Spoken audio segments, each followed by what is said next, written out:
Mercurio y Venus. Dos mundos hostiles con destinos muy diferentes.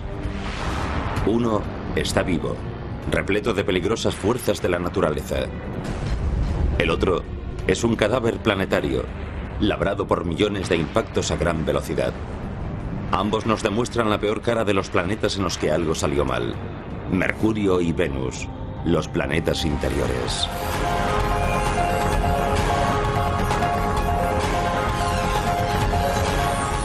El universo, Mercurio y Venus. Junto a la Tierra y Marte, Mercurio y Venus componen el sistema solar interior.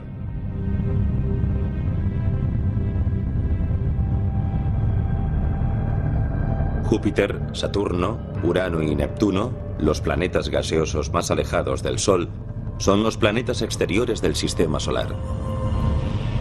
A lo largo de 4.000 millones de años, los planetas interiores han recogido tantos restos interestelares que se han convertido en cuerpos sólidos. ¿Por qué estudiamos los planetas? ¿Por qué nos preocupamos de la astronomía? Algún día tendremos que dejar el planeta Tierra si queremos sobrevivir como especie a muy largo plazo. Y necesitamos saber qué hay ahí fuera y cuál es la naturaleza del universo. Estudiamos mundos en los que todo es exótico. Pero los procesos físicos y químicos básicos son los mismos que rigen aquí en la Tierra. Nos separan millones de kilómetros de nuestros vecinos rocosos. Pero una visita a Venus y Mercurio nos muestra un ADN común. Venus y Mercurio. Podemos observar estos lugares como mundos con una historia propia, para luego contextualizar la historia de nuestro propio planeta. Venus es el sexto mayor planeta del sistema solar. En su punto más próximo está a 42 millones de kilómetros de la Tierra. Un año venusiano equivale a 225 días terrestres.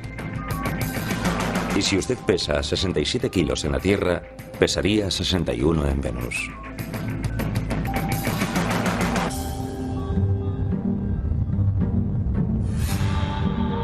Venus. Cuando los antiguos romanos miraban al cielo, se sentían cautivados por su imponente presencia. Bautizaron el planeta con el nombre de su diosa del amor y la belleza. Su presencia en el cielo resulta tan hermosa que la relación parece obvia. Venus se ha considerado durante mucho tiempo como la hermana de nuestro planeta por su composición, gravedad, densidad y tamaños similares. Venus y la Tierra son casi gemelos en muchos aspectos. Tienen casi el mismo tamaño. Venus es ligeramente más pequeño que la Tierra. Si la Tierra fuese un balón de baloncesto, Venus sería uno de fútbol un poco menor. Y Venus es el planeta más cercano a la Tierra, por lo que durante mucho tiempo se consideraron literalmente planetas gemelos.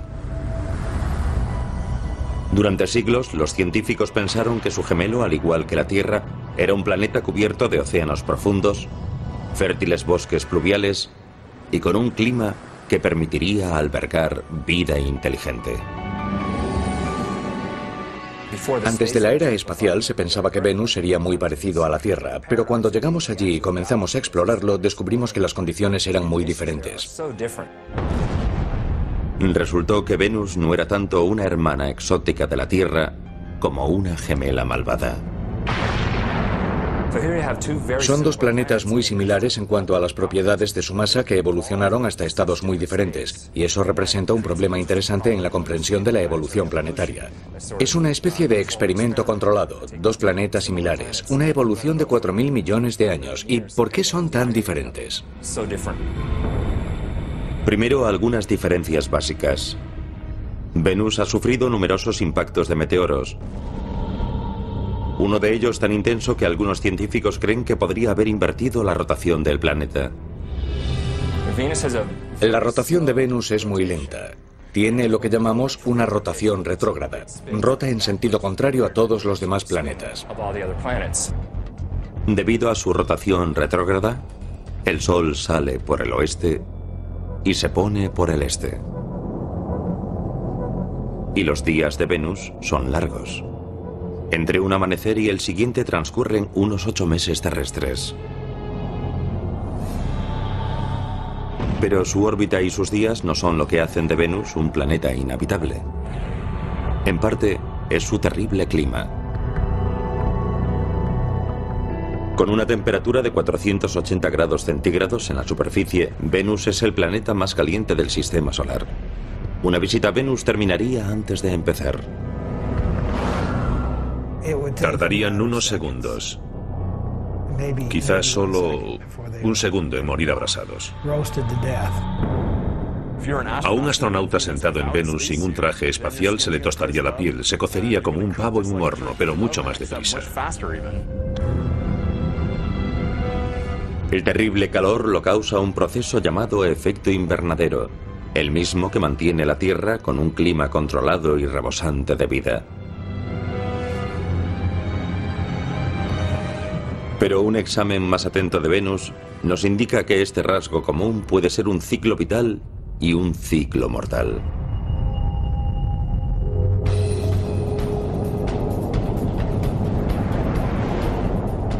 En la actualidad, la temperatura de nuestro planeta está aumentando y los científicos han encontrado en Venus una posible causa.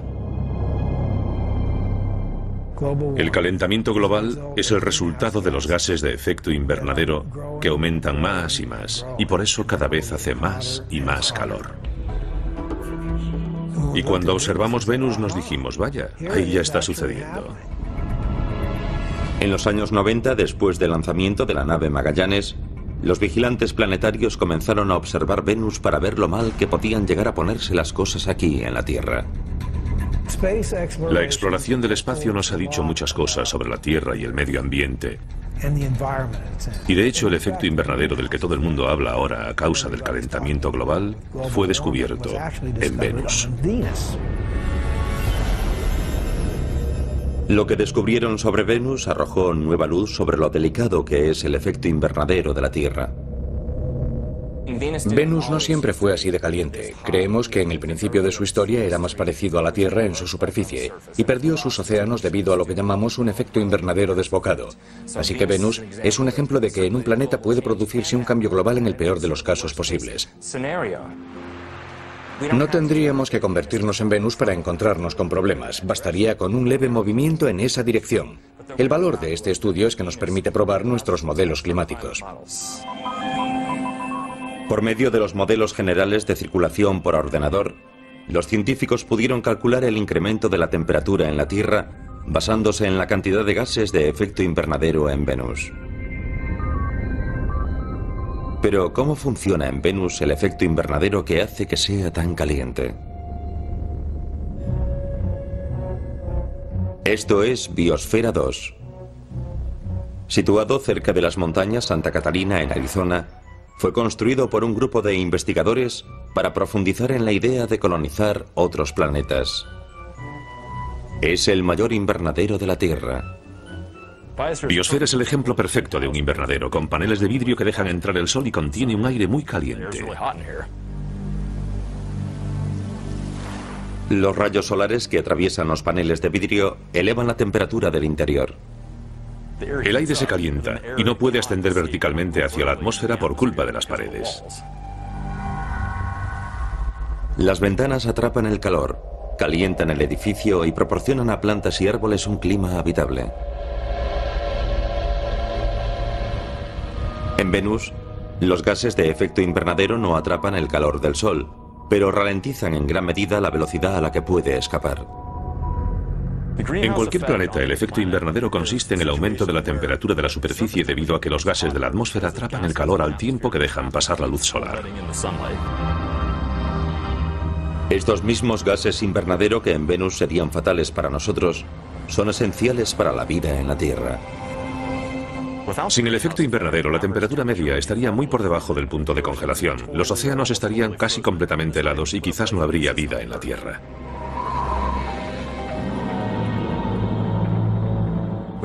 Decimos que es muy caliente, pero ¿por qué es tan caliente? Por la composición de su atmósfera. La de Venus se compone casi totalmente de dióxido de carbono. El dióxido de carbono, o CO2, representa el 95% de la atmósfera venusiana, y ese elevado volumen de gas atrapa más calor. Eso significa un importante efecto invernadero. Esa es la razón de que haga tanto calor en Venus. Es un ejemplo extremo de calentamiento global. En Venus, los volcanes son la fuente natural del CO2 y otros gases. Es un proceso que el químico atmosférico Jeff Sutton estudia en la Tierra en el volcán Kilauea, en Hawái. Ciertos compuestos atómicos arden a gran profundidad durante los periodos de actividad del volcán, formando CO2. El gas se origina por la presión creada por el calor del magma, la roca fundida. Asciende hacia la superficie y alcanza el depósito de magma. La presión sobre el magma desciende, lo que permite que los gases atrapados debajo a una gran presión puedan ascender en forma de burbujas. La superficie de Venus probablemente tenga grietas en la lava similares a estas fisuras por las que los gases escapan al aire. Entre 8.000 y 30.000 toneladas métricas de dióxido de carbono escapan de la cámara magmática cada día. Eso equivale de 3,5 millones a 5 millones de toneladas al año.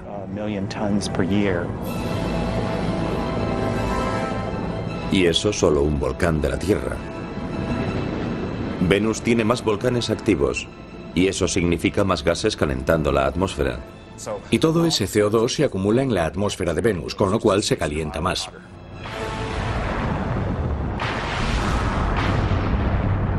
La temperatura de 480 grados no es el único rasgo que hace que el gemelo de la Tierra parezca una amenaza. 50 kilómetros por encima de la hirviente superficie de Venus, el caos hace que los 480 grados parezcan un frente frío.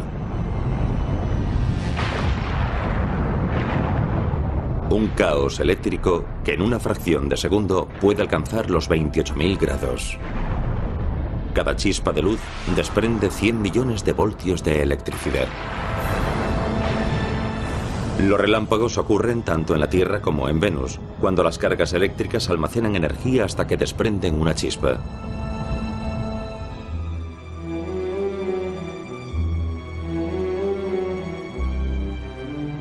Miers Oppenheim enseña física planetaria en la Universidad de Boston. Y los investigadores, como él mismo, entran en acción en el Museo de Ciencias de Boston. En estas demostraciones sobre los rayos, unas cúpulas de 10 metros de altura están listas para simular la generación de rayos en Venus. Y entonces comienza el espectáculo.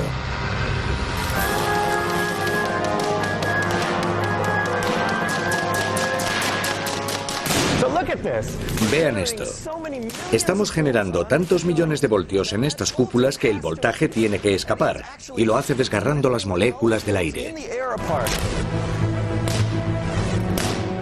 El aire de las cúpulas, como sucede en las nubes de Venus, agita la distribución eléctrica de las diminutas moléculas atómicas.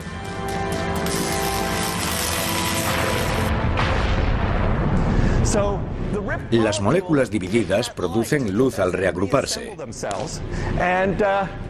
En eso consiste un relámpago. Las partículas cósmicas que desencadenan el relámpago proceden de estrellas lejanas que explotan. Cuando chocan con la atmósfera, provocan una chispa. Esas partículas llegan de muy lejos y golpean la atmósfera, provocando una lluvia de partículas cargadas. En Venus se producen relámpagos que probablemente contengan una enorme cantidad de energía y pueden recorrer muchos kilómetros. De media alcanzan la Tierra más de 3.000 millones de relámpagos al año. Número de veces que los relámpagos alcanzan la superficie de Venus, 0. La presión atmosférica en Venus es 90 veces mayor que en la Tierra, ya que el peso de la atmósfera creada por los gases es mayor. Esto impide que los relámpagos alcancen la superficie de Venus. En vez de eso, permanecen en las nubes. El aire es tan espeso que ofrece demasiada resistencia a los relámpagos como para que lo atraviesen. Les resulta mucho más sencillo descargar de nube en nube. Y dejando aparte su aspecto, las nubes de Venus no tienen nada en común con las de la Tierra. De hecho, su principal componente es lo bastante tóxico para abrasar la carne humana.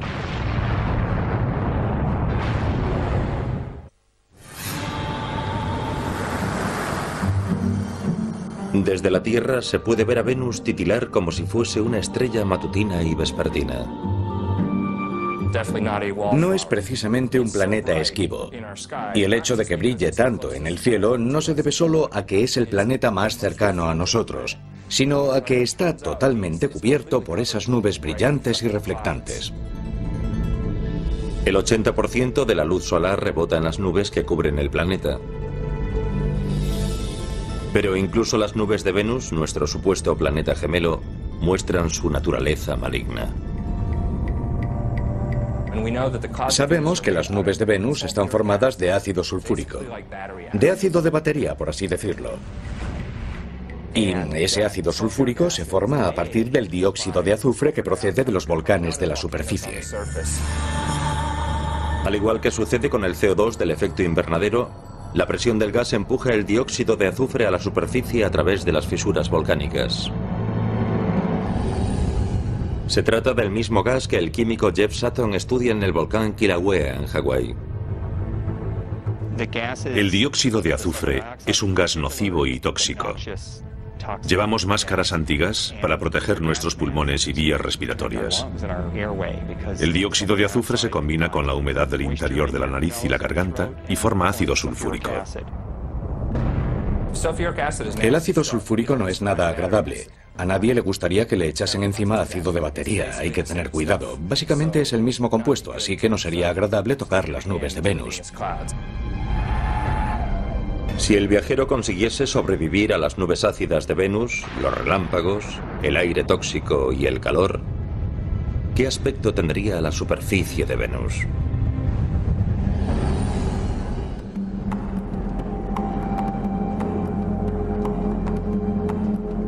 El vulcanólogo Jeff Burns, de la Inspección Geológica de los Estados Unidos, viaja por el mundo estudiando qué impulsa la actividad volcánica en los planetas interiores.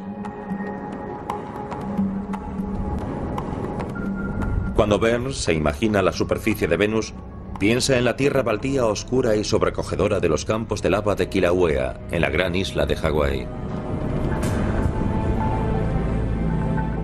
Es muy instructivo poder venir a estudiar este volcán y compararlo con los fenómenos volcánicos ocurridos en la superficie de Venus, ya que aquí podemos estudiarlo sobre el terreno.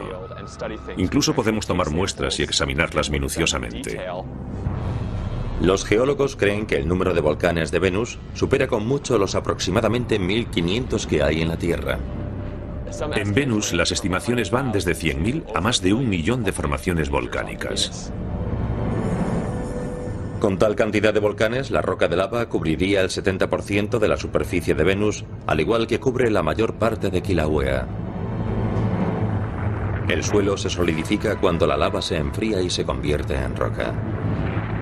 Las rocas de la Tierra nos permiten estudiar, por analogía, las de otros planetas. Las rocas basálticas son las más parecidas a las llanuras de Venus. El basalto es un tipo de roca volcánica más común en Venus y en todo el sistema solar interior. Los minerales se congelan y se convierten en pequeños cristales. Una transformación total desde su aspecto al surgir del volcán. Cuando la lava fluye por la superficie, es incandescente, normalmente de color rojo. Pronto se forma una pátina plateada en su parte superior que, en unas pocas semanas, se vuelve negra, como la lava que ven a mi alrededor.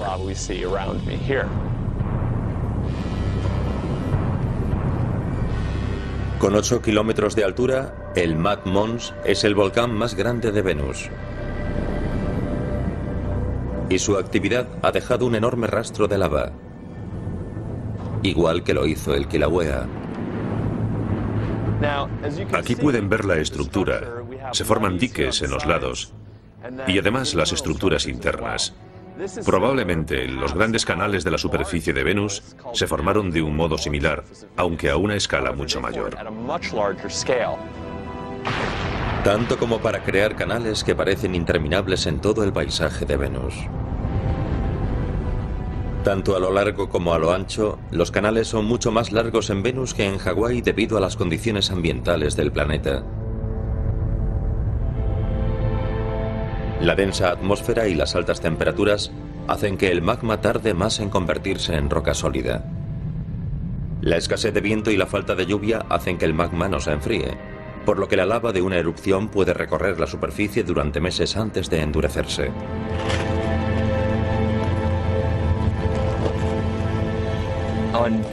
En Venus esperaríamos ver capa sobre capa de rocas volcánicas. Todas serían relativamente negras y de composición basáltica. Probablemente contendrían toques de color rojo debido al hierro oxidado. Normalmente, el flujo de la lava basáltica forma cristales cortantes. Pueden ser muy afilados y tienden a formar cristales cuando se apagan.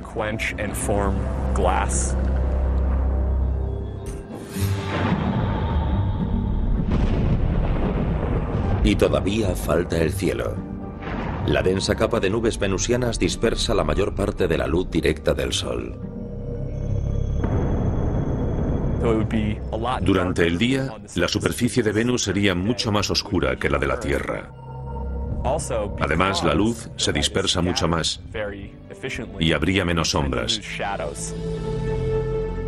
Todo aparecería más uniformemente iluminado en su superficie. Y debido a la composición de la atmósfera, todo tendría un tono más anaranjado.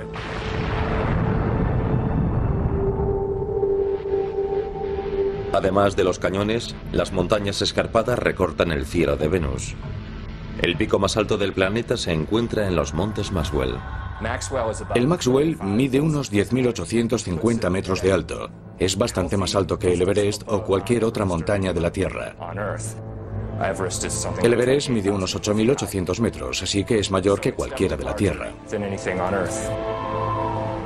Nuestro planeta hermano parece superar una de nuestras maravillas naturales. Pero ¿cómo es la superficie de Venus si comparamos otro accidente geográfico como los cañones?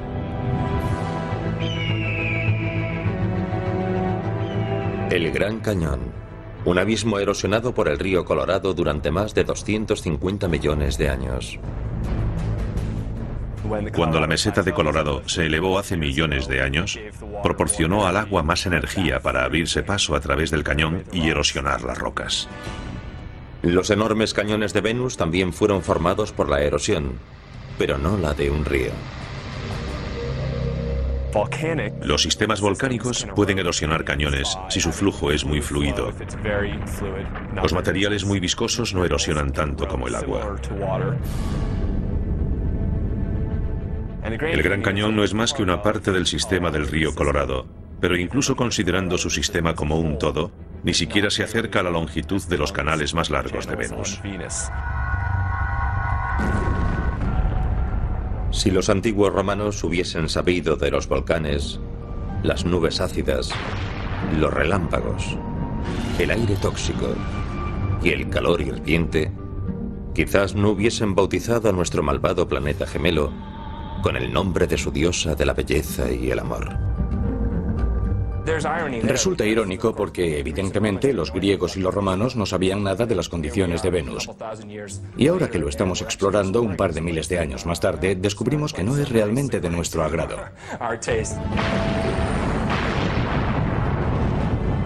Pero ¿cómo son esos peligros de nuestro planeta gemelo si los comparamos con la violencia cósmica que encontramos en Mercurio?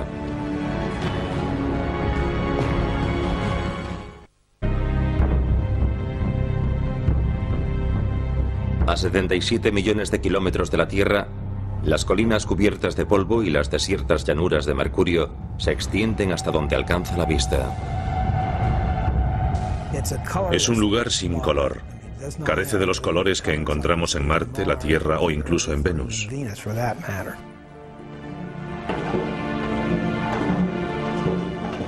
El doctor Robert Strom, del Laboratorio Lunar y Planetario de la Universidad de Arizona, es una autoridad en geología planetaria desde hace más de 35 años.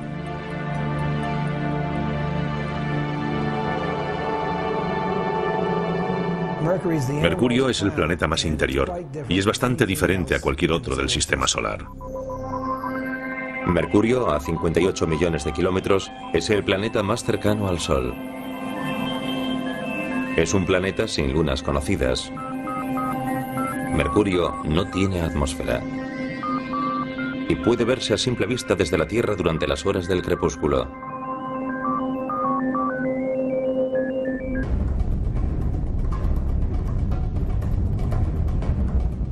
Con un diámetro un 60% más pequeño que el de la Tierra, Mercurio es el planeta más pequeño del sistema solar. Demasiado pequeño para generar el poderoso campo gravitatorio necesario para retener una atmósfera. La gravedad depende de la masa del objeto, de su masa. Cuanto mayor es la masa, mayor es la gravedad, y en el caso de Mercurio es poca. Debido a la escasa gravedad del planeta, si el peso de ese objeto fuese de 67 kilos en la Tierra, solo pesaría 25 en Mercurio.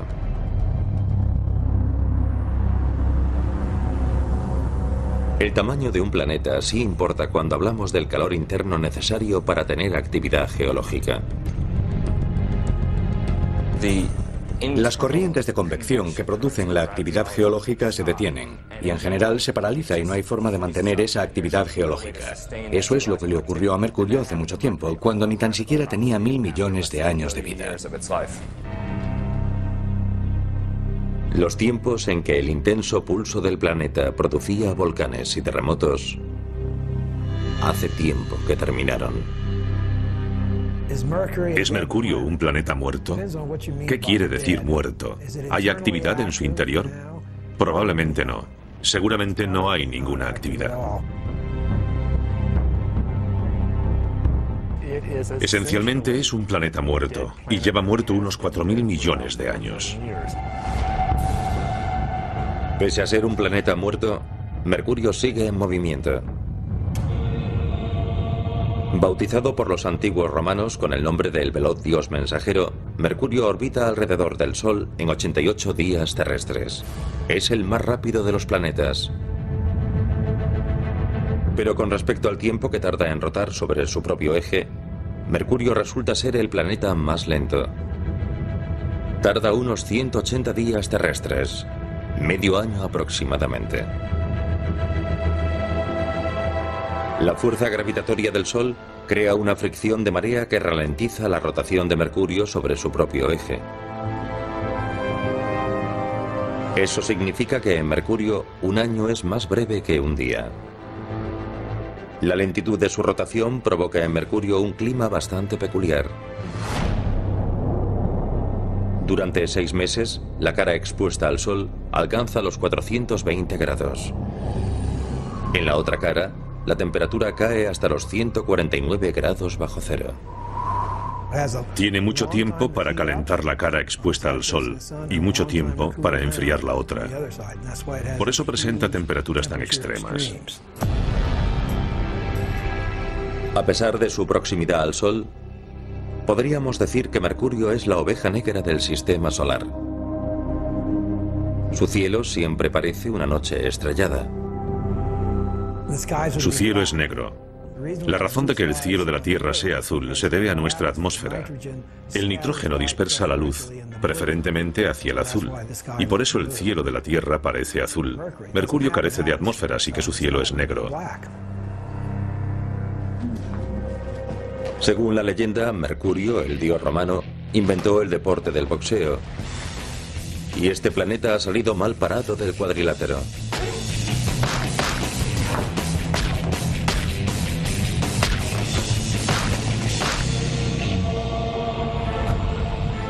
Mercurio ha recibido el impacto de millones de meteoros y asteroides en su superficie, debido a que carece de una atmósfera que lo proteja. Nuestra atmósfera, a modo de escudo, protege a la Tierra de la mayoría de los impactos. Cuando un objeto pequeño impacta en ella, normalmente a una velocidad 10 veces superior a la de una bala, su choque con las moléculas de aire los convierte en gas. La Tierra está protegida de los pequeños impactos por esa maravilla que llamamos atmósfera. Los objetos pequeños y débiles son destruidos por completo por esas fuerzas, mucho antes de que alcancen la superficie de la Tierra.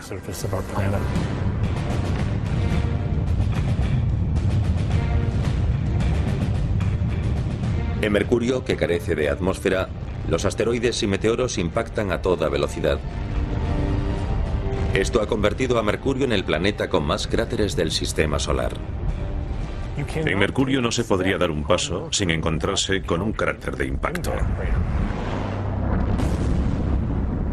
En 1974, la sonda espacial Mariner 10 cartografió la mitad de la superficie del planeta, incluido el mayor cráter jamás visto en el sistema solar. Su rasgo más destacable es la llamada Cuenca de Caloris, un cráter de impacto de gran tamaño que puede medir unos 1.450 kilómetros de diámetro. 1.450 kilómetros de diámetro. Esos son unos 300 kilómetros más que todo el estado de Texas. Los investigadores creen que el meteorito de hierro que provocó el impacto medía casi 100 kilómetros de ancho antes de chocar con la superficie. Poco después del impacto, las ondas sísmicas convergieron en las antípodas, el punto opuesto del planeta. Las ondas sísmicas, las ondas de choque producidas se concentraron simultáneamente en la otra cara del planeta y literalmente destrozaron la superficie. Las turbulencias sísmicas desmenuzaron la corteza y removieron el terreno creando formaciones rocosas poco frecuentes. El terreno de esa zona es muy extraño. De hecho, su nombre técnico es terreno caótico. Y realmente es así. Está retorcido y es irregular, y no tiene ningún sentido según la actividad geológica. Parece como si un gigante hubiese levantado la superficie y la hubiese dejado caer. Los cráteres anteriores se convirtieron de pronto en colinas, algunas de 9,5 kilómetros de ancho y más de 1,5 kilómetros de alto. De hecho, la elevación de la superficie pudo alcanzar 1 kilómetro o 2 de altura en cuestión de pocos segundos. Tuvo que ser algo terrible. Los científicos no tienen forma de saber con exactitud cuándo se produjo el impacto de Caloris. Pero hay algo que sí saben. Si un asteroide de ese tamaño impactase en la Tierra, las consecuencias serían catastróficas y acabarían con la civilización humana.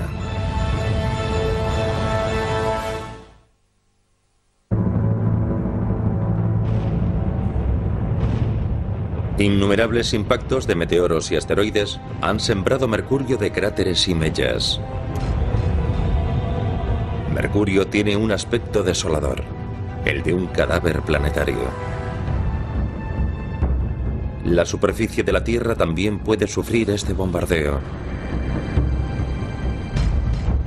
El del meteoro de Arizona es uno de los cráteres terrestres mejor conservados y más parecido a los de Mercurio.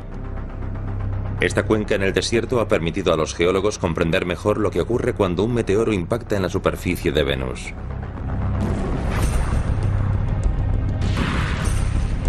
Después del impacto, la energía de las ondas de choque se propaga por la superficie y eleva toneladas de roca que conforman el cráter. Ese flujo de roca conformó esta cavidad en forma de cuenca y cubrió de restos varios kilómetros a la redonda. Esa misma energía barrió las paredes del cráter y provocó la elevación de estas capas de roca que tengo atrás. Bajo la influencia del choque, la roca no estaba tan quebradiza como suele estar. Era más viscosa. Esta es una de las características de los cráteres de impacto, no solo aquí, en el cráter Meteoro, sino en todo el sistema solar. Pero imaginen que el gran objeto que formó la cuenca de Caloris de Mercurio hubiese caído en el emplazamiento del cráter Meteoro. Se hubiese producido una explosión enorme con fragmentos de material fundido volando alrededor de la Tierra, volviendo a la atmósfera terrestre y causando enormes lluvias de meteoros en todas partes. La onda de choque desgarraría el suelo unos 12.000 kilómetros a la redonda y provocaría tsunamis con olas de 600 metros.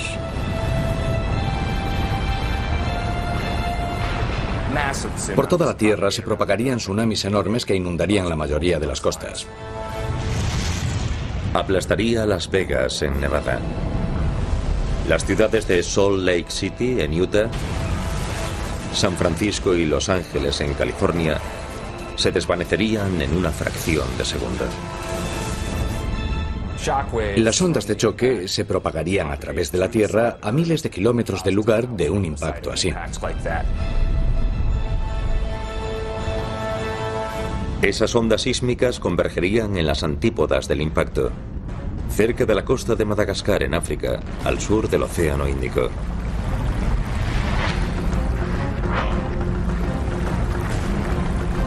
Inesperadamente, una sierra emergería de pronto del fondo marino y formaría un terreno caótico como el de Mercurio. Con un objeto tan grande se produciría un terremoto increíble en todos los lugares de la Tierra. El cráter Meteoro no sería más que una muesca en la superficie comparado con la huella dejada por un impacto del mismo tipo que el de Caloris. Sus consecuencias harían desaparecer la cuarta parte del área continental de los Estados Unidos. Si cayese en Arizona, un objeto de ese tamaño barrería buena parte de la costa oeste de los Estados Unidos. Literalmente cambiaría la línea de costa en un instante.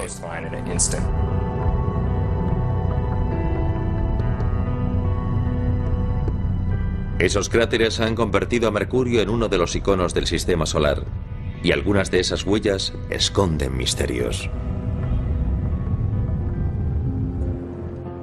Cuando el radar del Observatorio de Arecibo en Puerto Rico enfocó los polos de Mercurio, mostró algo que dejó perplejos a los astrónomos. Hielo de todo tipo. Es uno de los astros más calientes del sistema solar y tiene hielo en los polos.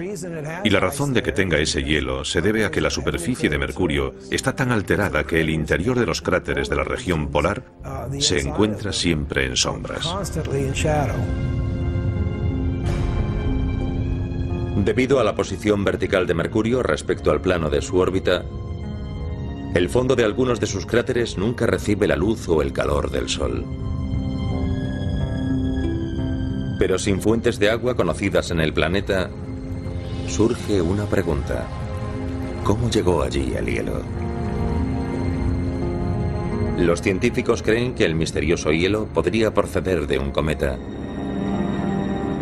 Formados por roca, polvo, gases y hielo, los cometas proceden de los confines del sistema solar, donde la temperatura es muy inferior.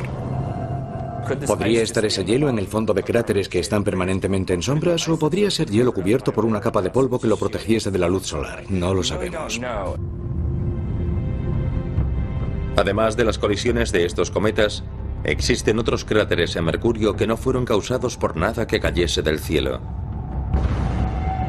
Por el contrario, esos agujeros fueron creados por una fuerza de la naturaleza similar a las de la Tierra, que se generó en las profundidades del planeta.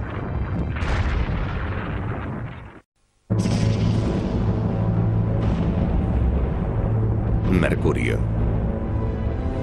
Cuando los científicos pudieron observar su superficie con mayor precisión, descubrieron que algunos de sus cráteres podían haber sido causados por algo más que asteroides, cometas y meteoros. El proceso geológico más importante de los que afectaron a Mercurio fueron los cráteres causados por impactos. El segundo proceso geológico en importancia es el volcánico.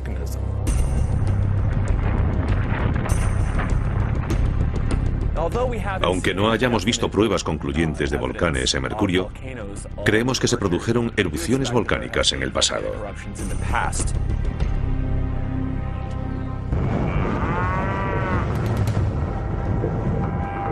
Este pastizal para el ganado, a 3 horas por carretera al norte de Phoenix, podría contener un eslabón de la historia volcánica de Mercurio. Las colinas con cráter son volcanes extintos llamados conos de cenizas, y los geólogos sospechan de la existencia de otros parecidos en Mercurio.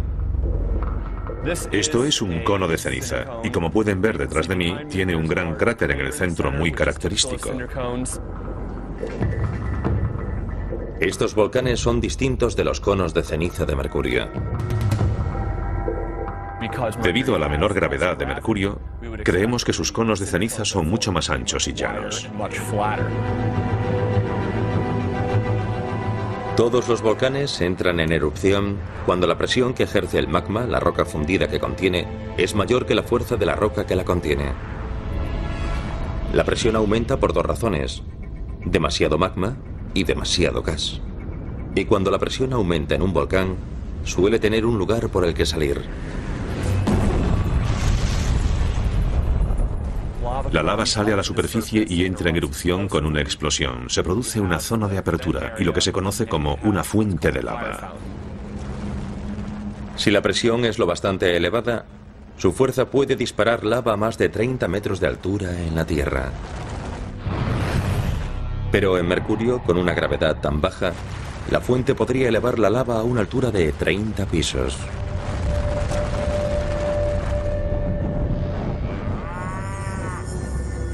Aunque estos conos de ceniza de Arizona sirvan para ilustrar el pasado volcánico que compartimos con Mercurio, presenciar allí una de estas erupciones y ver la formación de los conos de ceniza resultaría una experiencia muy diferente. Primero, al carecer de atmósfera, el penacho de humo y restos no se esparciría por el entorno. Ese material saldría al vacío del espacio ya que Mercurio carece de atmósfera. Ese material se extendería mucho más. Además, en Mercurio no podríamos oír la erupción.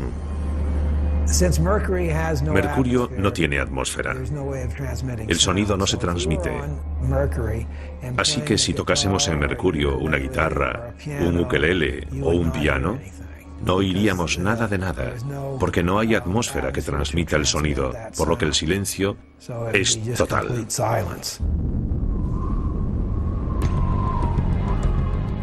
En 1974, la Mariner 10 examinó solo el 45% de la superficie de Mercurio en una misión con asistencia gravitacional. 30 años más tarde, la NASA lanzó la nave Messenger. Este satélite cartografiará todo el planeta y transmitirá los datos a los científicos ansiosos por responder a todas las preguntas. Quiero ver el otro lado. No sé lo que hay allí, y es algo que llevo esperando 35 años.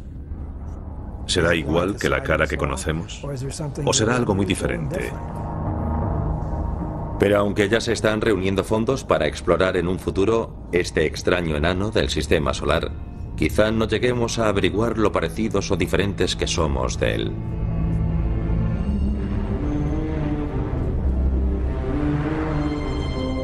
A pesar de las inhóspitas condiciones de Mercurio y Venus, una mirada atenta a nuestro alrededor nos muestra lo bueno, lo feo y lo malo de los planetas interiores. El universo es realmente enorme y nosotros estamos sentados en esta mota diminuta, pero no estamos aislados.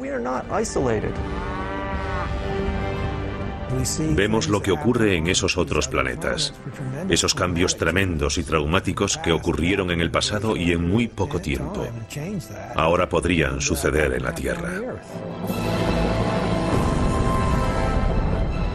Enriquece nuestro conocimiento sobre quiénes somos y sobre lo peculiar y único de nuestro entorno y que criaturas como nosotros existan en el universo. Y esa evolución, esa exploración, ese girar la esquina, ese descubrimiento de nuevas ideas es lo que realmente somos y tiene un brillante futuro.